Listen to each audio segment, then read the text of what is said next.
Habari TV, une chaîne qui vous amène plusieurs rubriques. M. Tshisekedi se trouvait à Bruxelles National pour y prendre un avion des lignes portugaises vers Kinshasa. Mais sans le savoir, dit-il, il était en Belgique en situation irrégulière car frappé depuis 3 ans d'un ordre d'expulsion. Le temps de s'expliquer, l'avion décolle, ce qui provoque la colère de ses sympathisants et rapidement une bagarre générale. Marc Bouvier. Monsieur Tshisekedi devait participer aujourd'hui à un important meeting organisé à Kinshasa par l'UDPS à l'occasion de l'anniversaire du parti. Il se présente donc hier soir à l'aéroport de Bruxelles National pour prendre un avion des lignes portugaises à destination du Zaïre. Une cinquantaine de sympathisants l'accompagnent. Seulement voilà, monsieur Tshisekedi est retenu au poste de contrôle. À ce moment, on ignore encore pour quelle raison. Parmi les militants de l'UDPS, l'ambiance s'échauffe. Amenez une bonne réponse parce que ça va tarder. Le temps continue donc. Les heures tournent et finalement l'avion décolle sans que M. Tshisekedi soit à bord. Il ne pourra donc pas participer au meeting, la colère éclate.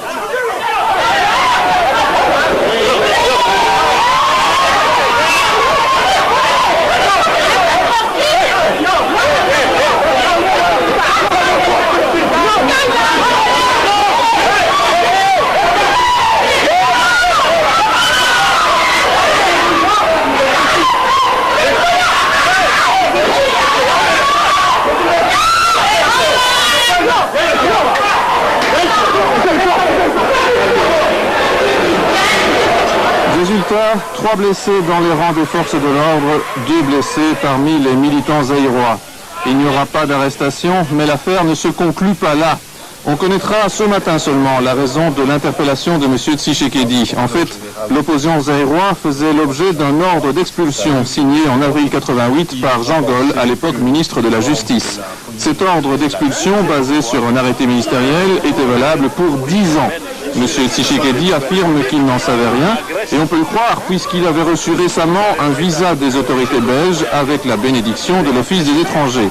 Il vivait en Belgique depuis plusieurs mois au vu et au su de tout le monde. Vous le voyez ici participer à un faire le point sur nos antennes le 9 décembre dernier. En outre, il voyageait régulièrement à l'étranger avec un visa parfaitement en règle. Comment se fait-il dès lors qu'un gendarme lui ait soudainement signifié qu'il était recherché et qu'il se trouvait en situation irrégulière? N'est-il pas étrange qu'on s'en souvienne précisément le jour où le leader zaïrois devait s'envoler pour présider au Zaïre un grand meeting d'opposition? Et puis comment